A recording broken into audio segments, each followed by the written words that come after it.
Assalamu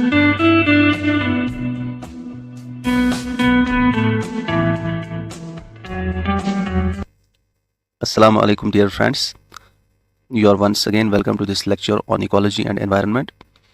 हम biotic interactions के बारे में पढ़ रहे हैं जिसमें हमने ऑलरेडी पॉजिटिव इंटरेक्शंस पढ़ी हैं। एक पॉइंट आप जहन में रखेंगे कि बायोटिक इंटरेक्शंस जो होती हैं इनको हम इकोलॉजिकल इंटरेक्शंस भी कहते हैं। अगर कहीं इकोलॉजिकल इंटरेक्शंस लिखा होगा, ठीक है, remember it is same. Biotic interactions are also called ecological interactions. अब हमने ऑलरेडी पॉजिटिव इंटरेक्शंस पढ़ी हैं, लेकिन उसमें एक छोटा सा पॉइंट रह गया, दैट इज स्कैवेंजिंग। स्कैवेंजिंग भी एक पॉजिटिव इंटरेक्शन है, ठीक है, ये भी एक पॉजिटिव इंटरेक्शन है। लेकिन ये इंटरेक्शन किन के दरमियान होती है ये देखेंगे। ओके, देखिए आपको पता है जो इकोसिस्टम में प्रेडेटर्स अगर होते हैं वो प्रेडेटर्स क्या करते हैं। जैसे लाइन है, यू नो दैट लाइन किस पे फीड करता है, किसको कंज्यूम करता है। ये सपोज डियर है, डियर को ये हाँ इसको शिकार करेगा, इसको किल करेगा, पहले कैप्चर करेगा, इसे पकड़ेगा, इसे फिर इसे किल करेगा और फिर इसे कंज्यूम करेगा, है ना। लाइन प्रेडेटर है और डियर क्या है, डियर प्रे है। ये आपको पता है, मैं अभी बताऊंगा आगे। लेकिन ये डियर है, अब डियर को ये कंज्यूम करता है लाइन। डियर की बॉडी सारी ये कंज्यूम नहीं करता है, थोड़ा बचा कुचा मटेरियल जो वहाँ पे रहता है डियर का, that material is called left over, that is called left over, या इसी को कैरी ऑन भी कहते हैं। ये वहाँ पे जो भी पार्ट्स इसके रहते हैं, तो कम्प्लीटली जो यहाँ पे डियर है ये कंज्यूम नहीं हुआ। इसके जो यहाँ पे लेफ्ट ओवर्स हैं ये एनवायरनमेंट के लिए ठीक नहीं है, ठीक है। इस पर काफ़ी सारे बैक्टीरिया ग्रो सकते हैं, बहुत सारी इन्फेक्शियस डिसीज़ फैल सकती हैं।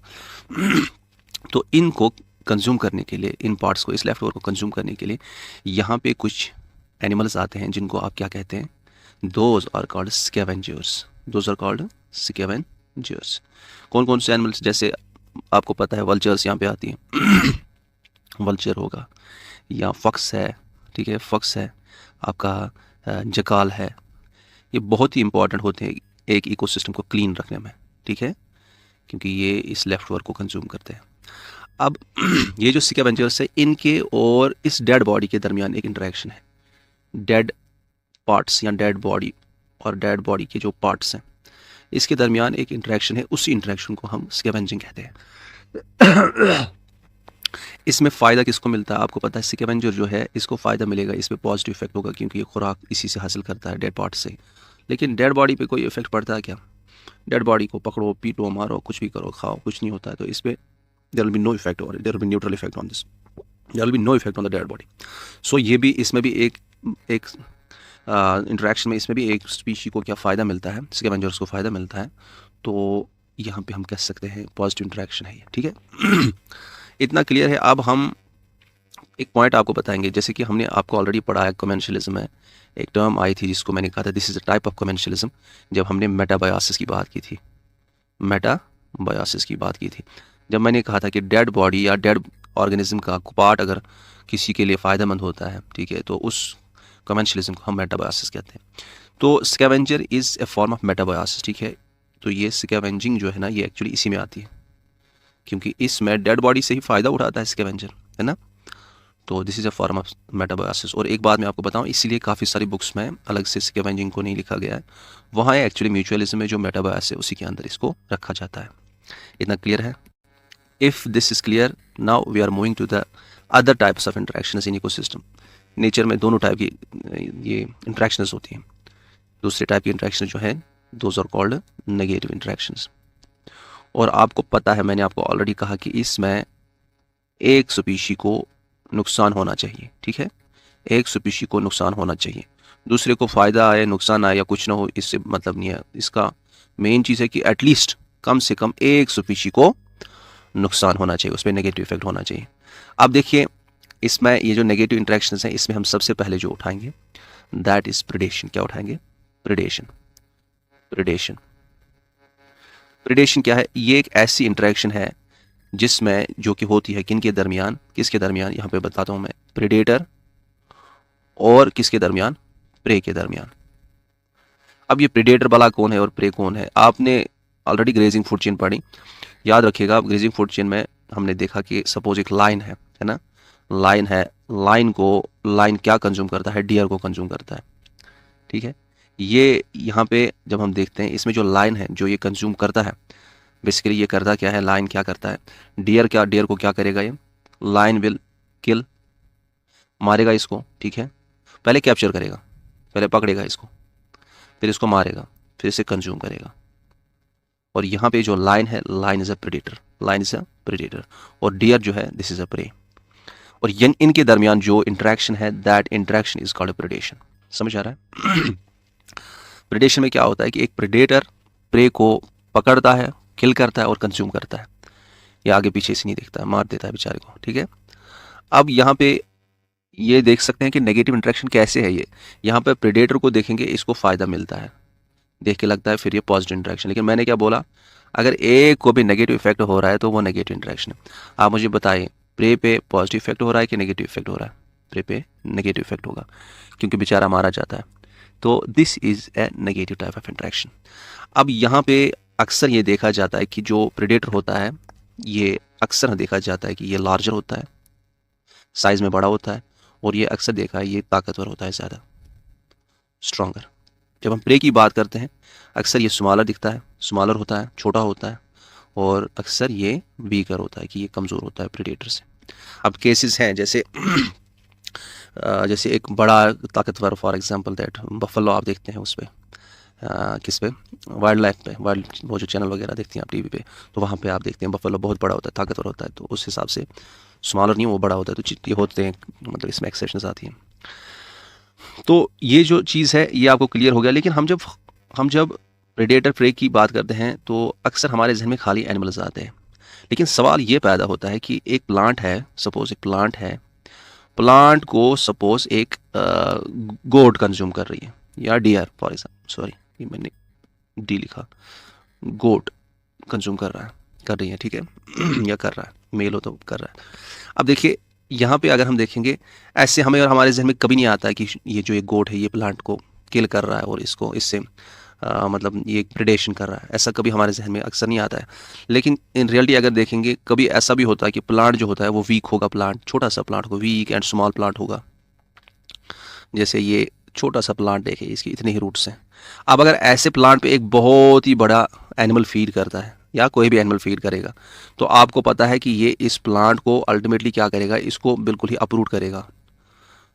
अगर ये ऊपर से इसको थोड़ा सा खाता है, ये प्लांट वापस अपनी पोजीशन में आ सकता है थ्रू फोटोसिंथेसिस, तो हम कहेंगे इसने इसको किल नहीं किया। लेकिन अगर ये प्लांट बहुत छोटा है और उस पर ज़बरदस्त तरीके से हर्बीवोर जो है ना, गोट फॉर एग्जांपल, ये ज़बरदस्त तरीके से उस पर फीड करता है, तो उससे डैमेज इतना करेगा कि उसको अपरूट भी कर सकता है। तो अगर ये ऐसा डैमेज हुआ, अपरूट हो गया, फिर इसकी लाइफ तो ख़त्म हो गई। सो it is killing this plant, it is killing the plant. इस लिहाज से ये जो हर्बीवोरी होता है, इस लिहाज से जो हर्बीवोर्स होते हैं, हर्बीवोर्स को हम मानते हैं आर प्रेडेटर्स। क्या हैं ये?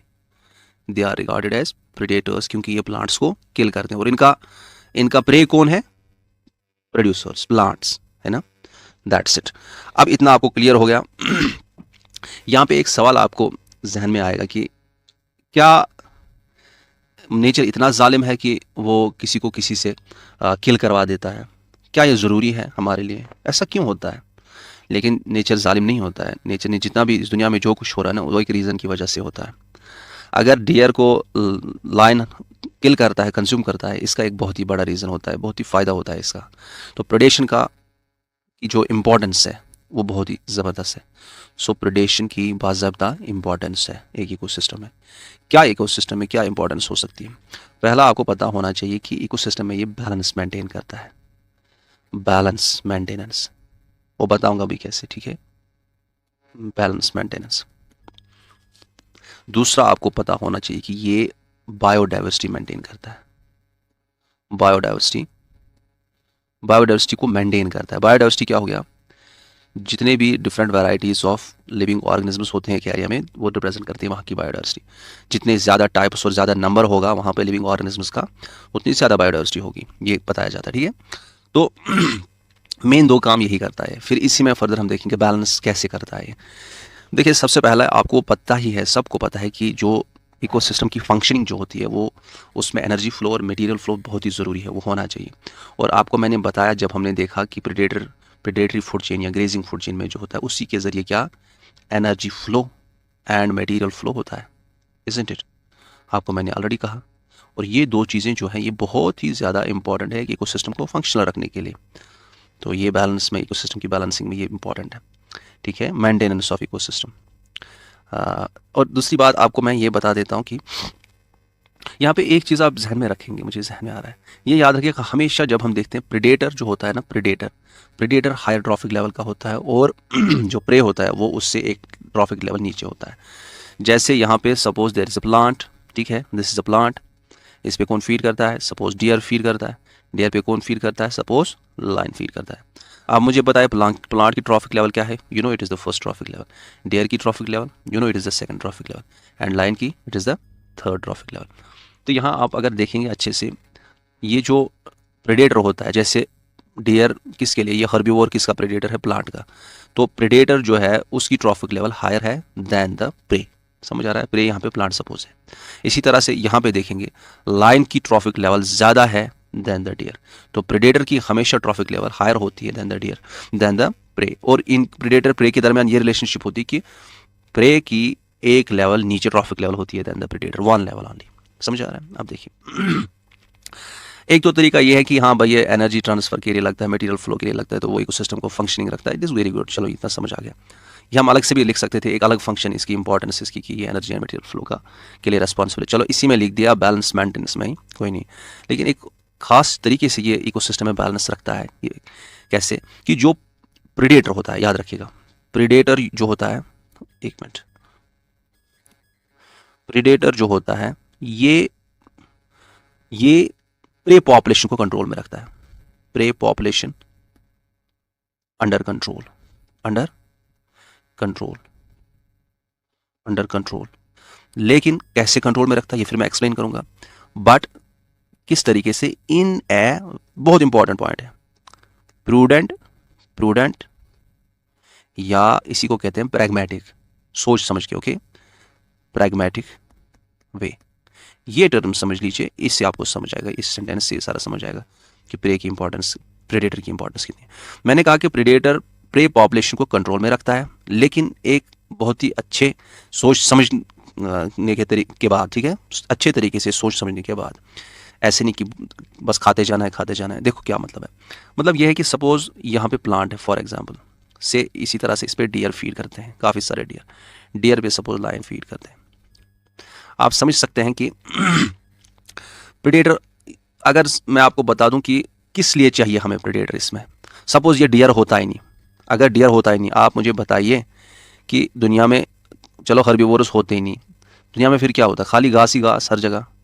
तो एक इकोसिस्टम है, उसमें अगर प्लांट्स खाली हैं, डियर है नहीं, तो प्लांट्स सारे इकोसिस्टम को कवर करेंगे, वो वहाँ पे कुछ और रहेगा ही नहीं, तो हर हिसाब से इम्बैलेंस रहेगा, बायोडाइवर्सिटी लॉस होगी, क्योंकि आगे जाके आगे चलता ही नहीं, एनर्जी फ्लो नहीं हो रहा है एनर्जी का। तो ये डियर्स का यहाँ होना बहुत ही ज़रूरी है। एक तो डियर जो प्रेडेटर होता है, प्रेडेटर्स जो होते हैं ये एक्ट करते हैं एज ए, जो मैंने ऑलरेडी बताया, ये एनर्जी एंड मटेरियल फ्लो के लिए क्या एक्ट करते हैं? कंड्यूट्स मतलब कि ये डियर जो यहाँ पे है ये एक मीडियम बनता है प्लांट से लाइन में एनर्जी ट्रांसफ़र के लिए। अगर यहाँ पे डियर नहीं होता प्लांट्स की एनर्जी लाइन तक नहीं पहुँचती या इसके आगे नहीं चलती, so they act as conduits for the transfer of energy as well as the material. अब यहाँ पे कंसेप्ट सीखने वाला यह है कि डियर जो है ना, ये प्लांट पॉपुलेशन को चेक में रखते हैं। किस लिए चाहिए, किस लिए चेक करना है प्लांट पॉपुलेशन? बाज़ाब्ता हमें चेक करना है, क्योंकि बाकी स्पीशीज़ भी तभी रहेंगे ना जब, अगर ये प्लांट्स चेक ही नहीं होंगे, ये बढ़ेंगे, ये इतने इन्वेसिव होंगे कि अगर कुछ बचे कुछ एनिमल्स होंगे हर हायर ट्रॉपिक लेवल के, वो भी इसके इन्वेसिवनेस की वजह से डैमेज हो जाएंगे। मतलब उनके लिए न्यूट्रिएंट्स, ये सब कुछ सारे एनवायरमेंटल फैसिलिटीज़ अपने ले लेंगे, जो बाकी होंगे उनको वो फ़ायदा नहीं मिलेगा। तो ये प्लांट की बात नहीं, मैं अगर सपोज यहाँ लाइन की बात करेंगे, लाइन डियर पे फीड करता है, सपोज लाइन डियर पे फीड नहीं करता, सपोज लाइन होता ही नहीं, डियर्स इतने इंक्रीज़ हो जाते कि ये इकोसिस्टम में बहुत ही ज़्यादा इम्बैलेंस करते हैं। और कैसे, आपको फिर पता है कि डियर्स जितने इंक्रीज़ होते हैं अल्टीमेटली प्लांट्स उतने डिक्रीज़ हो जाते हैं, क्योंकि ये प्लांट्स को ज़्यादा कंज्यूम करते हैं, ज़्यादा डियर्स ज़्यादा प्लांट्स को कंज्यूम करते हैं। और अगर प्लांट्स डिक्रीज़ हो जाते तो फिर डियर्स जिनके लिए ये खुराक है अल्टीमेटली वो भी मर जाते, तो इकोसिस्टम सस्टेन नहीं हो पाता। ये आपको ज़्यादा बेहतर मैं एक ऐसे समझाता हूँ, आप देखिएगा, कंसंट्रेट कीजिएगा। देखिए आपने से कई सारों ने सुना होगा कंसेप्ट ऑफ एक्सोटिक स्पीशी। मैं आपको यहाँ पे बता देता हूँ एक एग्जांपल के जरिए। देखिए ऑस्ट्रेलिया में एक बार क्या किया गया था, कैक्टस, कैक्टस जो है ये ऑस्ट्रेलिया में इंट्रोड्यूस किया गया था, ऑस्ट्रेलिया में, ठीक है। किस लिए, वाई वाई, पहले ये समझिएगा, अगर कोई एरिया है यहाँ पे, ये सपोज ये एक एरिया है, याद रखिएगा, इस एरिया में जो प्लांट्स होंगे, प्लांट्स जो है, प्लांट्स को कंज्यूम करने वाले यहाँ पे बहुत सारे हर्बीवोर्स होंगे। क्या होंगे, हर्बीवोर्स, याद रखिएगा। ये हर्बीवोर्स यहाँ पे बाज़ाब्ता इनमें कैपेबिलिटी होगी कि इस किस्म के प्लांट्स, जो किस्म के प्लांट्स यहाँ होंगे उन सब प्लांट्स को ये कंज्यूम करेंगे। अगर ऐसे प्रॉब्लम होगी कि यहाँ पे कोई प्लांट ऐसा होगा जिसको कंज्यूम करने वाला कोई हर्बीवोर नहीं होगा, तो वो प्लांट क्या करेगा, आप समझ सकते हो, वो यहाँ पे बहुत ज़्यादा ग्रो करेगा, बहुत ज़्यादा ग्रो करेगा, मल्टीप्लाई करेगा और यहाँ पे इन्वाइड करेगा हर जगह को, यहाँ प्लांट ही प्लांट दिखेगा। That will be invasive, that will be invasive. यही चीज़ यहाँ पे हो गया कि कैक्टस ऑस्ट्रेलिया में डाला गया, ऑस्ट्रेलिया में जब लिया गया तो ये वहाँ पे एक बाहर का स्पीशी है, दैट मीन्स कि ऑस्ट्रेलिया का अपना नहीं था, तो मतलब ऑस्ट्रेलिया का अपना प्लांट नहीं था, ये वहाँ पे इंट्रोड्यूस किया गया था, इसलिए इसको कहते हैं exotic, it was exotic plant, okay, exotic, या हम कह सकते हैं नॉन इंडिजीनियस, समझिएगा, या आप कह सकते हो फॉरियन,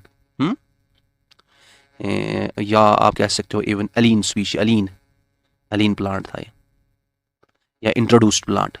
ये मैं बता रहा हूँ टर्म्स, कभी क्या करते हैं कि पता है लेकिन वहाँ पे टर्म डिफरेंट आ गए, फिर समझ नहीं आता क्या बोल रहे हैं। अब ये कैक्टस ऑस्ट्रेलिया में इंट्रोड्यूस किया गया था, तो ये किस्म का प्लांट था, एक्जॉटिक, नॉन इंडिजिनस, फॉरियन वगैरह वगैरह।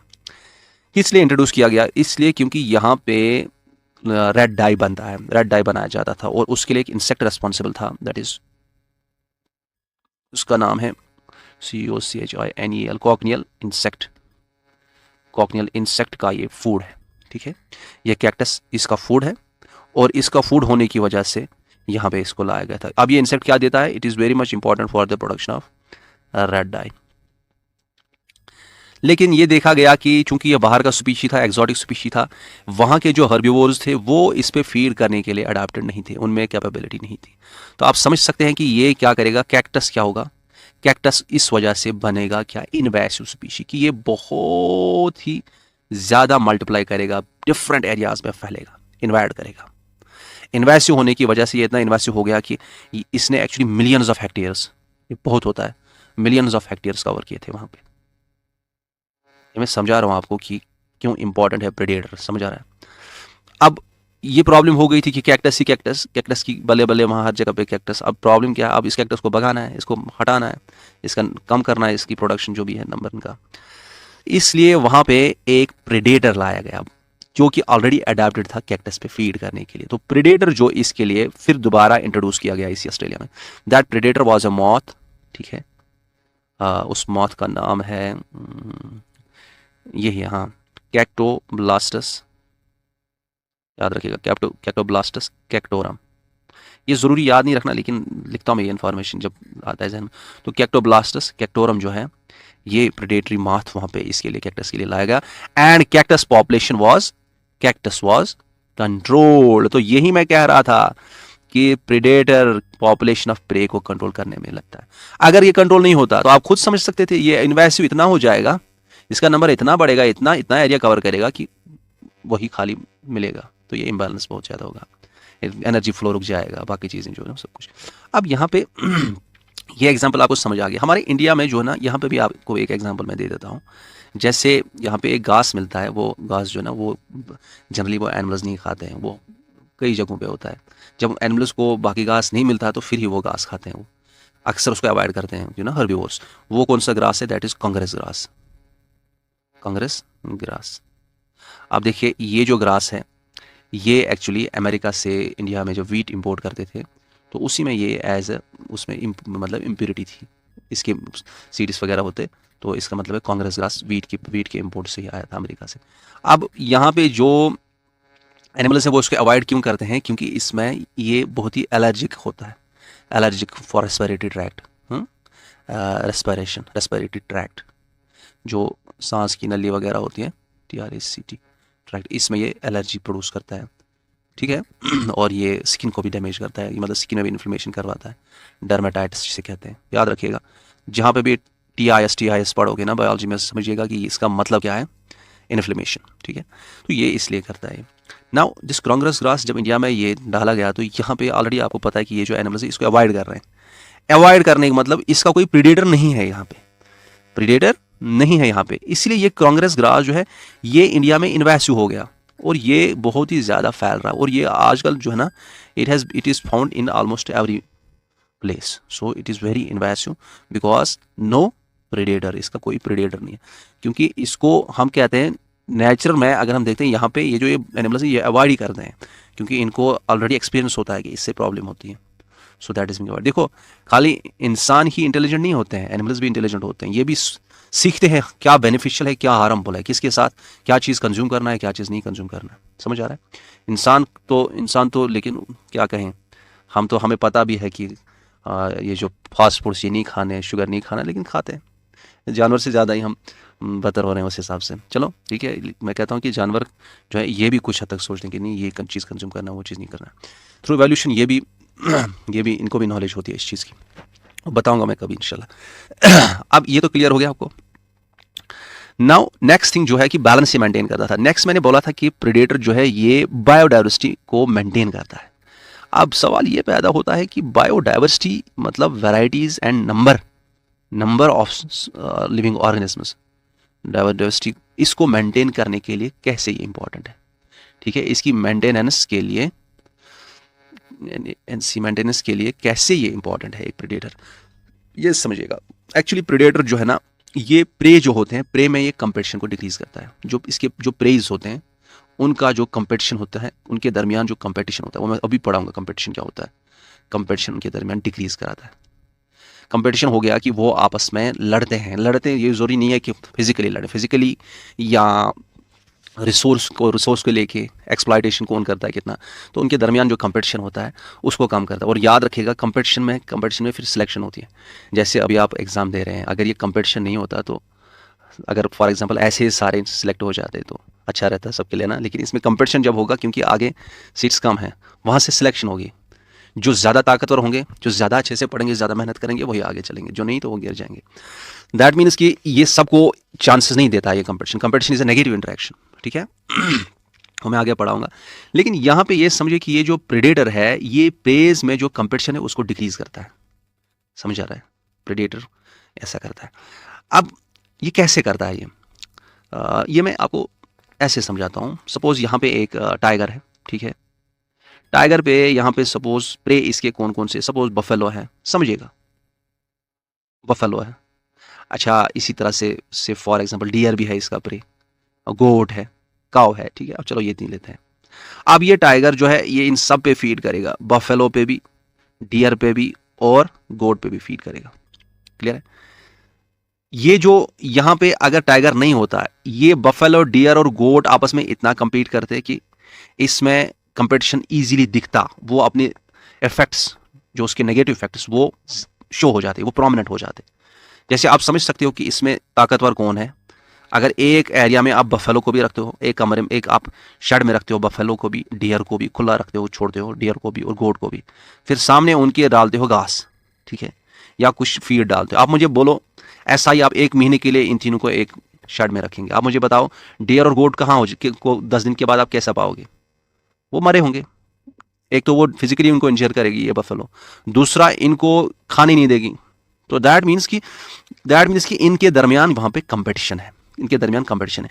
हाँ, अगर अब फॉर एग्जाम्पल ये टाइगर है, टाइगर होने की वजह से, ये टाइगर मानो कि इंसान है, जब हम जाते हैं तो वहाँ पे बांध के रखेंगे बफेलो को भी, बांध के रखेंगे डियर को भी, बांध के रखेंगे गोट को भी। अब ये तीन आपस में उतना कम्पीट नहीं कर सकते, थोड़ा थोड़ा खाना सबको मिलेगा, सब बच जाएंगे। समझ आ रहा है? तो ये कंपटीशन हम इनका रिड्यूस करते हैं। इसी तरह से टाइगर होता है।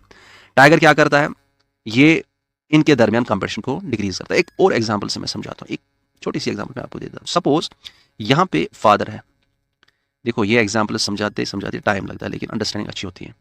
इसलिए आई विश की मैं चाहता हूँ कि आपको अच्छे से समझाऊँ सारी चीज़ें।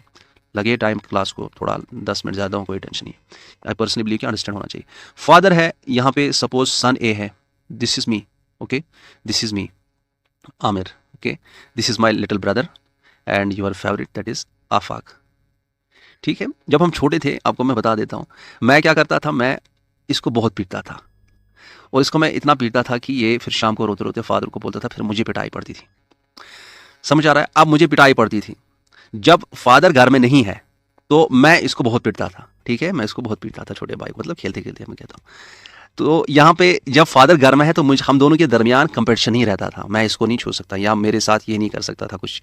That means there was a check on between our competition, the competition between us was decrease by our father. समझ आ रहा है? अब देखिए यहाँ पे एक कंसेप्ट ये है कि यहाँ पे अगर फादर नहीं होता तो आफ्टर मनी बहुत टाइम के बाद मैं ज़्यादा डेवलप हो जाऊँगा, ज़्यादा डेवलप हो जाऊँगा।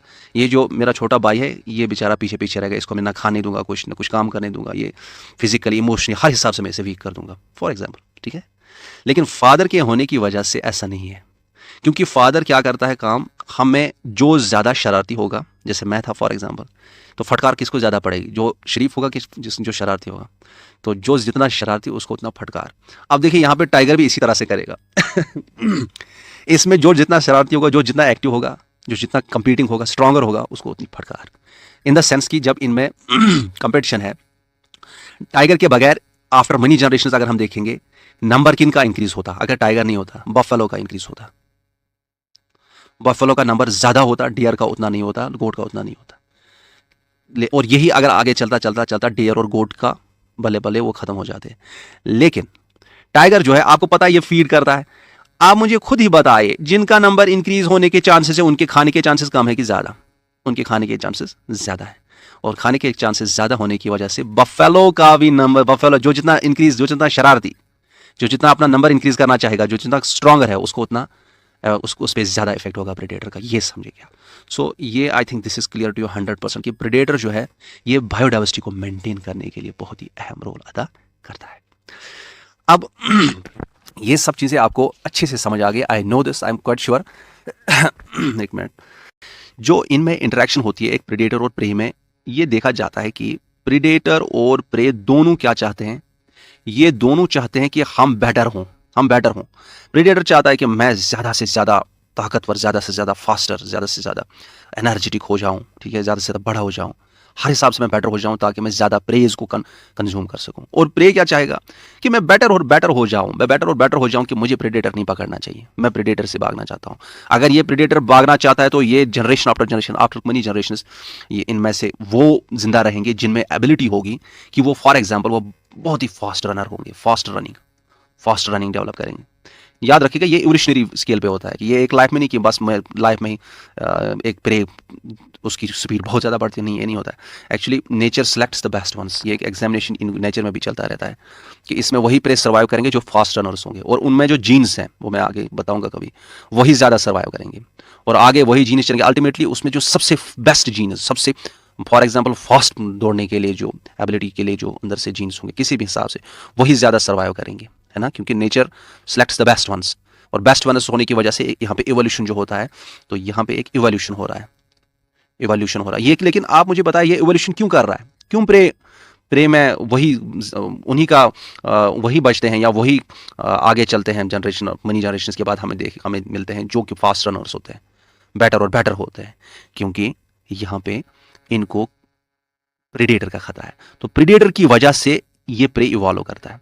लेकिन जब प्रेडेटर देखता है कि अरे भाई मेरा प्रे तो बहुत तेज हो गया, अब मैं पीछे कैसे बैठ सकता हूं, अगर मैं पीछे बैठा तो मैं खाऊंगा क्या, तो प्रे की इवोल्यूशन करने की वजह से प्रेडेटर भी, फॉर एग्जाम्पल ये भी फास्ट रनर बनेंगे, फास्ट रनर। ये इवोल्यूशन, ये भी इवोल्यूशन करेगा, वो भी इवोल्यूशन करेगा, ठीक है। ये इवोल्यूशन जो इन दो के दरमियान होता है, एक की वजह से दूसरे में इवोल्यूशन होता है, दिस इज कॉल्ड को इवोल्यूशन, दिस इज कॉल्ड को इवोल्यूशन। समझ आ रहा है? ये समझेगा। अब देखिए, यही कोवोल्यूशन करते करते करते करते ये अपने आप में कुछ ऐसे भी कैरेक्टर्स लाते हैं जिनसे ये अपर हैंड एक दूसरे पे लेते हैं, मतलब जिससे ये एक दूसरे से बेटर बन जाते हैं, बेटर इक्विप्ड होते हैं। वो मैं डिस्कस करूंगा थोड़ा सा, तो किस तरीके से इनमें क्या क्या कुछ ऐसी स्ट्रेटजीज ये अपने लिए अडॉप्ट करते हैं जो कि इनको बेस्ट और बेस्ट बनाते हैं एक दूसरे से। फॉर एग्जाम्पल, ये जो इनमें मैं यहाँ पे लिखूंगा वेरियस स्ट्रेटजीज एडॉप्टेड, जो कि एवोल्यूशनरी लाइन पे, एक जिंदगी, एक लिविंग ऑर्गेनिज्म की लाइफ में नहीं, वो मनी जनरेशन में होता है कि ये इनमें एबिलिटी आती है एक दूसरे से बेटर होने की। वो एबिलिटी क्या है, एक स्ट्रैटेजी ये ही कर सकते हैं कि कुछ चाहे प्रेडेटर हो या प्रे हो, दोनों इनमें से कुछ प्रेडेटर्स हैं, प्रेज, वो क्या करते हैं, क्रिप्टिक कलरेशन दिखाते हैं। क्रिप्टिक कलरेशन बहुत ही इंपॉर्टेंट है, बहुत ही मज़ेदार है। क्रिप्टिक कलरेशन को हम कैमोफ्लेज भी कहते हैं, कैमोफ्लेज, समझ आ रहा है। या कुछ एनिमल्स, यहीं पे मैं लिखता हूँ, कुछ एनिमल्स, कुछ प्रेडेटर्स या प्रेज स्पेशली ये प्रे दिखाते हैं क्या, एपोसिमेटिक कलरेशन। ये मैं अभी एक्सप्लेन करूँगा। ये जो प्रेडेशन है ये थोड़ा समझना था सारा, ये मुझे लगता है ये इंपॉर्टेंट है, इसमें क्वेश्चन आ सकता है, कभी रिस्क नहीं लेनी है, इसलिए मैंने ये थोड़ा डिटेल में पढ़ा है। Another is that is mimicry, okay, mimicry. और एक है वो मैं यहीं लिख सकता था, अलग से लिख सकता, चलो इसी में लिखते हैं, डिफेंसेस बाय प्लांट्स। प्लांट्स भी अपने आप को बचाने के लिए कुछ स्ट्रैटेजीज अडॉप्ट करते हैं। अब देखिए क्रिप्टिक कलरेशन या कैमोफ्लेज क्या है, बहुत ही आसान है, बहुत ही आसान है। देखिए काफ़ी सारे ऐसे प्रेडेटर्स एंड प्रेज होते हैं जो चाहते हैं कि हमें, अगर प्रेडेटर होगा वो चाहेगा कि मुझे प्रे देखना नहीं चाहिए, मुझे मौका मिलना चाहिए, मैं उस पर कूद पड़ूंगा और उसको कंज्यूम करूंगा। प्रे क्या सोचेगा, प्रे ऐसा सोचता होगा कि काश मैं जो हूँ मैं प्रेडेटर को दिखाई ना दूँ, तो मुझे वो खा नहीं पाएगा। तो दोनों इसमें कोशिश करते हैं, याद रखिएगा, इसमें क्या करते हैं, खुद को छुपाने के लिए, कंसील। इसमें जो मोटो होता है दैट इज कंसील, या हम कह सकते हैं हाइड, खुद को हाइड करना, मतलब कि नॉट इजीली स्पॉटेड, हाँ, नॉट इजीली स्पॉट, कि इजीली ये दिखना नहीं चाहिए। कैसे किया जाता है, देखिए कैसे किया जाता है। सपोज यहाँ पे एक पोलर बियर है, आप मुझे बताइए एवोल्यूशनरी लाइंस पे ये हम पोलर बियर को कहाँ पे पाते हैं, मुझे बताइए कहाँ पे, पोलर रीजन्स में, इजंट इट। आप मुझे बताइए ये वहाँ पे क्यों है, क्योंकि इसको वहाँ पे, ये वहाँ पे इवॉल्व हुआ है इन द सेंस कि वहाँ पे जो आसपास स्नो है दैट इज वाइट कलर इसका भी है और स्नो का भी, ये वाइट कलर, जिसकी वजह से ये इसको जो प्रेज इसके होंगे वो उनको ये इजीली नहीं दिखता होगा। तो यहाँ पे कंसेप्ट क्या है क्रिप्टिक कलरेशन में, कि बैकग्राउंड से के साथ अपने आप को मिला देना, कि ब्लेंड करना with the surroundings. Cryptic colouration में यहाँ पे मैं रेड से लिखता हूँ, वो आपको इजीली फिर समझ आएगा। यहाँ पे मैं लिखूंगा इसमें क्या किया जाता है, इसमें सिंपली ब्लेंड किया जाता है, खुद को मिलाया जाता है, कलर या अपीयरेंस, किससे, ब्लेंड अपीयरेंस विद सराउंडिंग्स। समझ आ गया ना। अब जैसे ये पोलर बियर की बात है सॉरी, ऐसे फॉर एग्जांपल आप फॉरेस्ट में जाते हैं, फॉरेस्ट में मोस्टली आपको जो एनिमल्स मिलेंगे वो ब्राउन कलर होंगे, brown colour of animals in forest. ये भी कुछ जो आपको पता है, जो ट्रीज वगैरह होते हैं उनके तने होते हैं, दैट आर ब्राउन बार्क होता है वहाँ पे, तो इनका mostly brown colour of animals in forest उससे मिलता जुलता है, ठीक है। जो वहाँ पे प्लांट मटेरियल होता है तो आपको पता है वो ग्रीन है और ब्राउन भी होता है। तो इस तरह से वो वहाँ पे कंसील होते हैं, वो दिखते नहीं है एक दूसरे को। प्रे भी अगर ऐसा अडाप्ट करता है कि वो ऐसा कलर अडाप्ट करता है जिससे वो सराउंडिंग्स से ब्लेंड हो जाए, सराउंडिंग्स में दिखे ही ना, तो उसके लिए वो फायदेमंद होगा। अगर प्रेडेटर भी करेगा उसके लिए भी फायदेमंद है। लेकिन यहाँ पे एक बात मैं आपको बताऊँ, ये जो 2 एग्जाम्पल्स मैंने बताई, इसमें एक्चुअली बॉडी कोट जो होगा, चाहे फर होगा चाहे स्किन होगा, इसका कलर ही ऐसा होता है। दैट मीन्स फिजिकल अपीयरेंस होती है, फिजिकल अपीयरेंस, फिजिकल अपीयरेंस। लेकिन ऐसे भी केसेस आपको मिलेंगे कि कुछ एनिमल्स ऐसे मिलेंगे जो कंसील ऐसे ही करते हैं, खुद को कंसील करने के लिए कुछ कलर्स में चेंज लाते हैं, मगर लेकिन वो क्या करते हैं, वो उनका परमानेंट कलर, देखिए ये फिजिकल अपीयरेंस है, ये परमानेंट है, इनमें colour permanent, isn't it, permanent colour. Polar bear को बोलेंगे आप ब्लू कलर बना सकते हो, वो कहाँ से बनाएगा बेचारा। लेकिन अगर आपके पास ये चेमिलियन आ गई,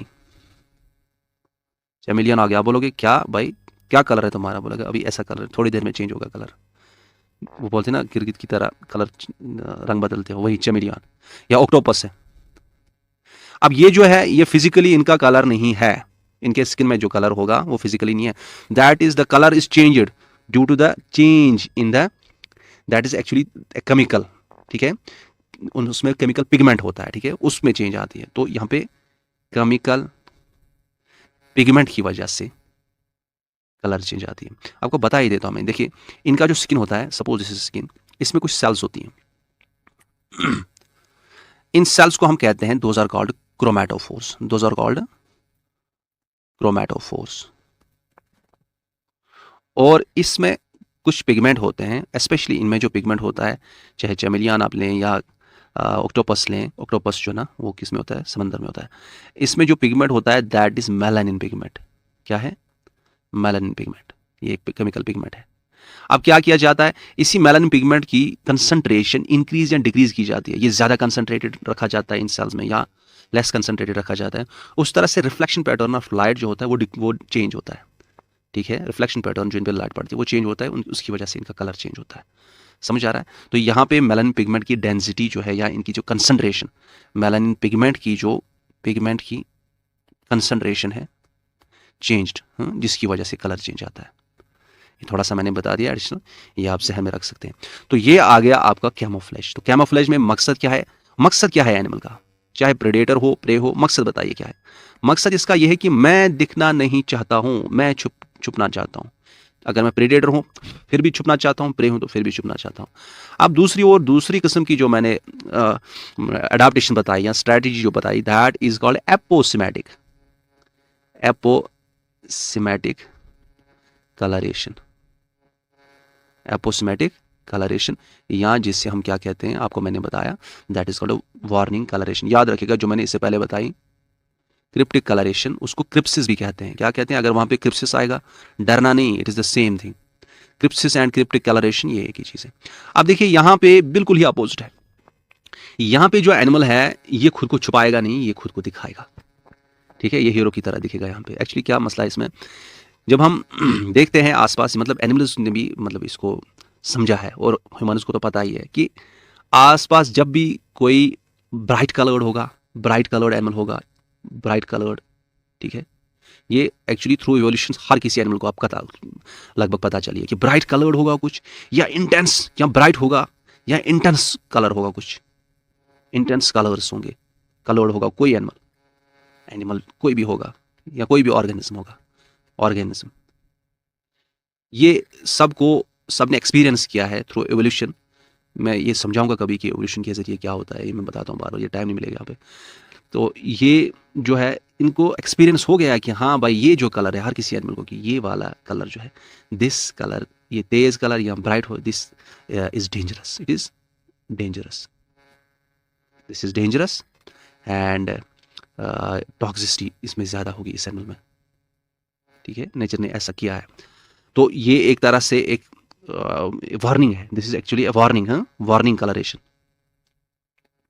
कि भाई मुझे अगर ये एक्चुअली यहाँ पे जो एपोसिमेटिक कलरेशन है, ये अक्सर कौन, जो प्रेज होते हैं, प्रेज ने थ्रू इवोल्यूशन इन्होंने अपना कलर, इनका कुछ प्रेज ने ऐसा डेवलप हुआ उनमें कि वो बहुत ही ज़्यादा ब्राइट होते हैं या इंटेंस कलर होते हैं, जिसकी वजह से उन्हें फ़ायदा मिलता है कि उनको प्रे अटैक नहीं करता है, क्योंकि प्रे को भी थ्रू एक्सपीरियंस पता, प्रेडेटर को भी प्रेडेटर को भी पता चला कि नहीं, हाई जो ब्राइट कलर होगा या इंटेंस कलर होगा तो वो टॉक्सिक होता है, डेंजरस होता है, या वो एक हमारे लिए एक वार्निंग है कि इसे मुझे कंज्यूम मत करो, मैं बहुत खतरनाक इंसान, मैं बहुत खतरनाक स्पीशी हूँ, ठीक है।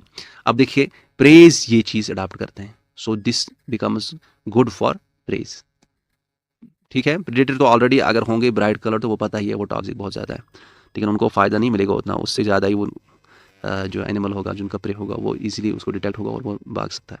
तो प्रेज यूजुअली ये यूटिलाइज करते हैं ये स्ट्रेटजी की, अपना कलर एवोल्यूशन के जरिए उनका ऐसा डेवलप हुआ कि उनको अब प्रेडेटर उनसे डरते हैं कुछ। अब यहाँ पे मैं आपको एक और पॉइंट बता देता हूँ कि जैसे काफ़ी सारे वास्प्स वगैरह होते हैं, नहीं हम यहाँ पे स्टॉप करते हैं 1 मिनट 47, जो थोड़ा सा रह गया वो मैं मुझे लगता है फिनिश कर ही दूँ, क्योंकि 2 दिन से क्लास नहीं दिया। देखिए next is that is called mimicry, है ना, मिमिक्री। देखिए this is actually an advancement और it is actually an application of this जो मैंने अभी बताया, ये वार्निंग कलरेशन, जिसमें हमने कहा कि जो ब्राइट कलर होते हैं वो बहुत टॉक्सिक होते हैं, और प्रेस काफ़ी सारे ब्राइट कलर इख्तियार किए हैं ताकि वो बच जाएं। तो यहाँ पे मिमिक्री क्या है? मिमिक्री एक ऐसी एसोसिएशन है बिटवीन 2 स्पीशीज़, ये स्पीशी ए है ये स्पीशी बी है, समझिएगा। This is a sort of positive association है, ये भी पॉजिटिव है। अब देखिए इसमें क्या होता है कि मिमिक्री एक ऐसी इंट्रैक्शन है जिसमें एक स्पीशी जिसे हम कहते हैं मिमिक, क्या कहते हैं, मिमिक, और दूसरा स्पीशी जिसे हम कहते हैं मॉडल, ये एक ऐसी एसोसिएशन है जिसमें मिमिक रिजेंबल करता है मॉडल से, रिजेंबल्स मॉडल। तो इससे फायदा क्या आता है इसको, देखिए फायदा क्या होता है। मॉडल जो इसमें है ये एक्चुअली या तो दिखने में खतरनाक होगा, ठीक है, जैसे मैंने अभी कहा दिखने में खतरनाक होगा, या तो ये बहुत टॉक्सिक होगा, रियलिटी में अंदर से टॉक्सिक होगा, ये बहुत ही खतरनाक होगा। तो मतलब ये मॉडल जो है ये इसको कोई प्रेडेटर कंज्यूम इजीली नहीं करेगा। मॉडल डिस्टेस्टफुल होगा, डिस्टेस्टफुल होगा, ठीक है, या ये फॉर एग्जांपल टॉक्सिक होगा या डेंजरस होगा, डेंजरस होगा किसी, तो आप समझ सकते हैं कि मॉडल को कोई कंज्यूम नहीं करेगा। इस पे प्रेडेशन वेरी डिफिकल्ट है ना, प्रेडेशन डिफिकल्ट। और अगर इस चीज का फायदा स्पीशी ए उठाता है, स्पीशी ए उठाता है, स्पीशी ए इससे रिजेंबल करता है, मतलब इसको मिमिक करता है, तो उस वक्त इस ये जो यहाँ पे एसोसिएशन हो रही है इसमें ए का फायदा, it is a type of mimicry, it is a type of mimicry. अब ये दो किस्म की मिमिक्री होती है।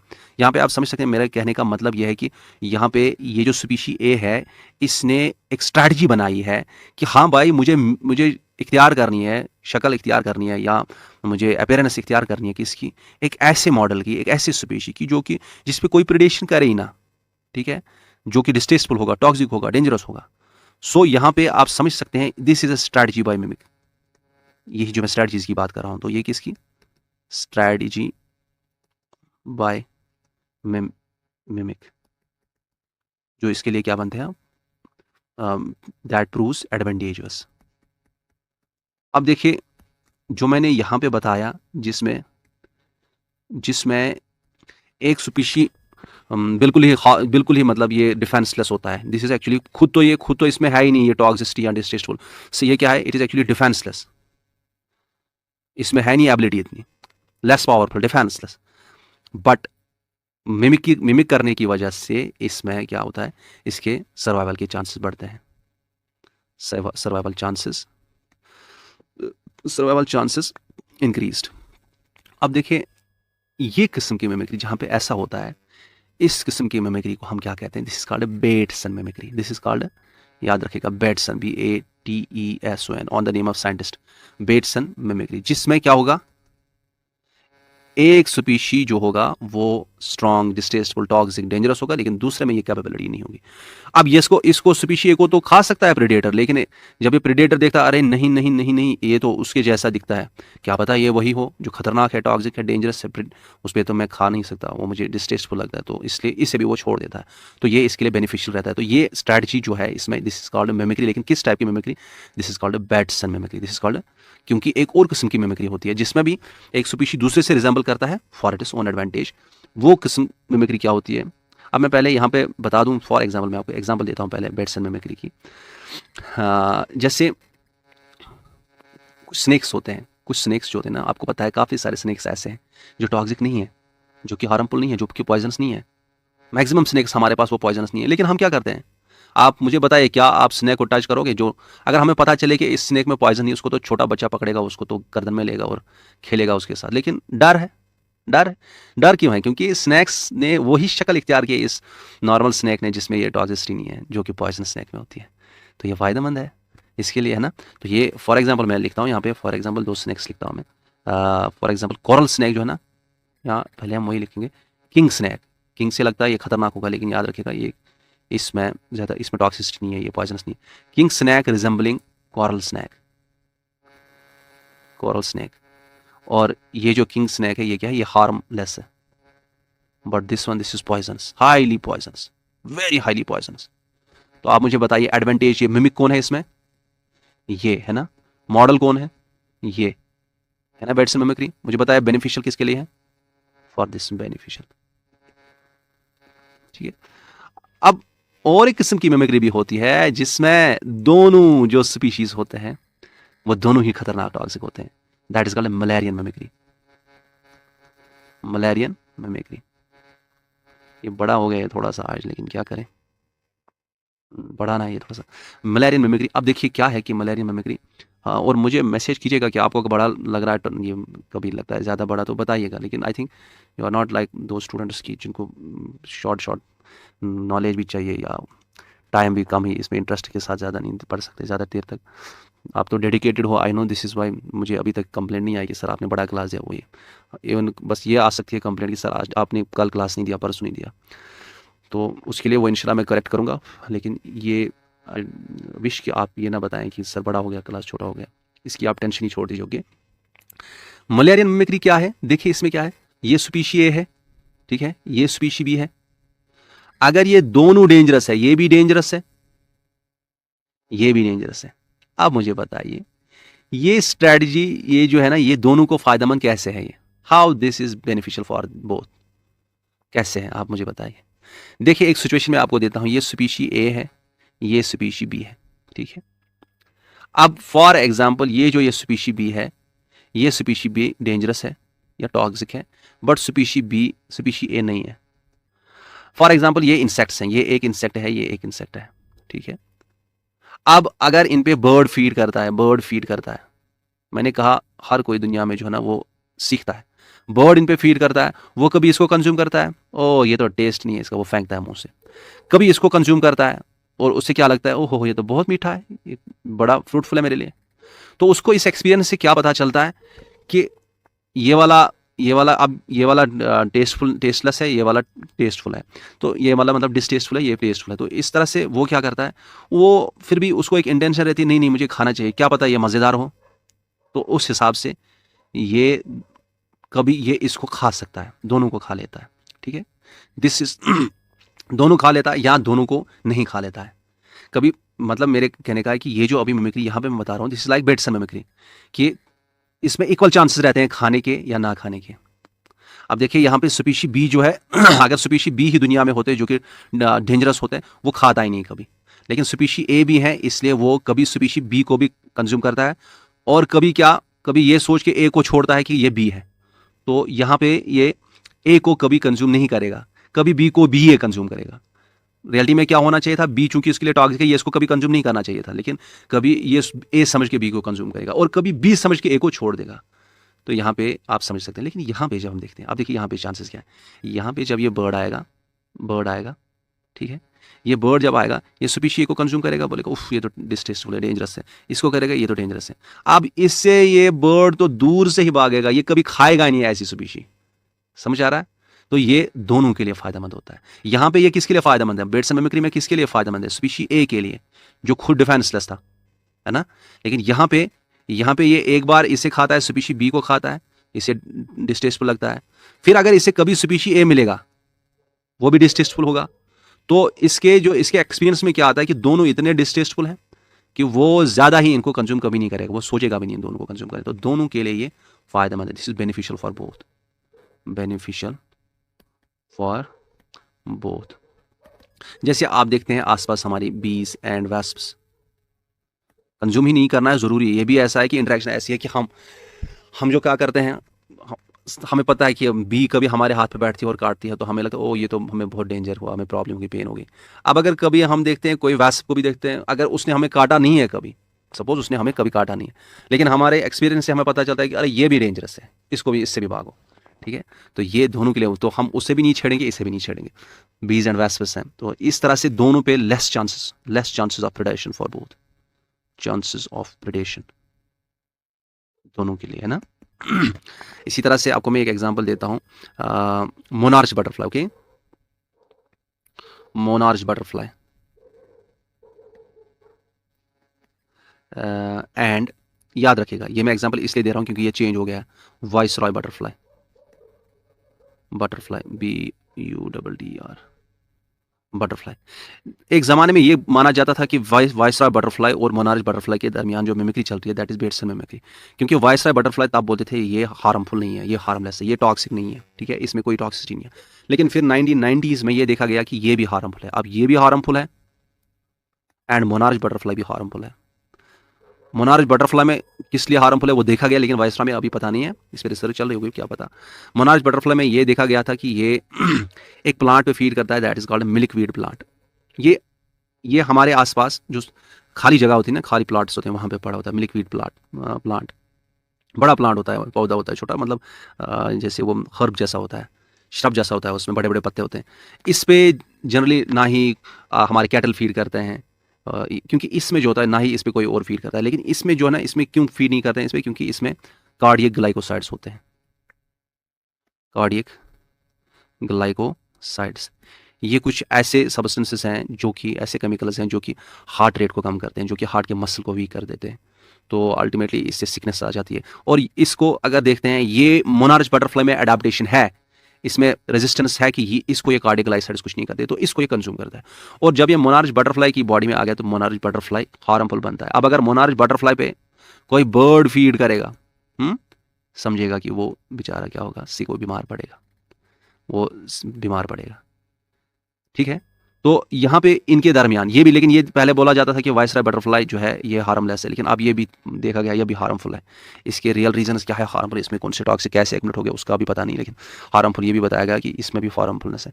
तो इसलिए इन दोनों के दरमियान जो इंट्रैक्शन है, ये एक दूसरे से बिल्कुल रिजेंबल करते हैं। जो इनमें रिजेंबलेंस है उसको हम क्या कहेंगे, कौन सी मिमिक्री है, द रिजेंबलेंस जो इनमें है, that is also called Mullerian, क्योंकि दोनों के लिए फ़ायदा है अब मिमिक्री।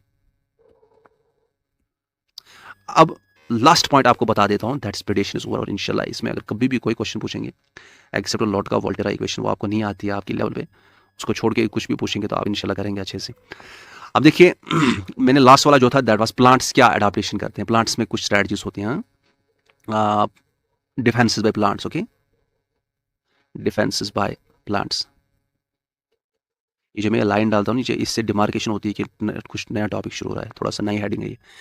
डिफेंसेस बाय प्लांट्स, इसमें आपको पता है कि प्लांट्स में थॉर्न्स होते हैं ना, थॉर्न्स होते हैं, या उनमें टफ बार्क होता है, ये चीज़ें टफ बार्क, या उनमें कुछ केमिकल्स होती हैं फिजिकल, या उनमें कुछ केमिकल्स होते हैं, केमिकल्स लाइक कुछ प्लांट्स एक्चुअली से हम कुछ केमिकल्स डिराइव करते हैं जो कि हम कमर्शियली जिनका यूज़ करते हैं। जैसे आपका है निकोटीन, याद रखिएगा निकोटीन है, आपका ओपियम है, आपका कैफीन है, आपका क्विनोन जो कि दवाई में क्विनाइन है ना। ये चीज़ें जो हैं ये कुछ केमिकल्स हैं जो कि हम कमर्शियली यूज़ करते हैं, ये प्लांट्स से हम डिराइव करते हैं। लेकिन ये प्लांट्स का प्रोडक्ट नहीं है, ये प्रोड्यूस करने के लिए ये नहीं बनाते हैं। ये एक्चुअली इनमें केमिकल्स हैं जो कि ये हर्बिवोर्स के खिलाफ बनाते हैं।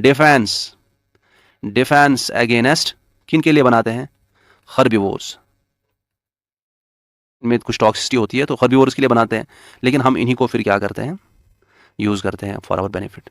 अच्छा, मैंने अभी कहा कि खाली प्लांट्स में जो हम मिल्कवीड प्लांट बनाते हैं, मिल्कवीड प्लांट जो वहाँ पे मिलता है जिसको कैलोट्रॉप्स कहते हैं, कैलोट्रॉपिस या मिल्कवीड प्लांट, मैंने ऑलरेडी आपको कहा कि उसमें क्या होते हैं, कार्डियक ग्लाइकोसाइड्स, ठीक है।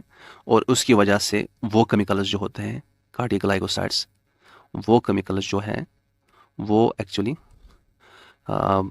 एनिमल को सिक बनाते हैं। इसलिए काफ़ी सारे हर्बिवोर्स जो है ना वो एक्चुअली कोई खाता ही नहीं इसको, कैलोट्रॉपिस को, ये ऐसे ही खाली पड़ा होता है वहाँ पे।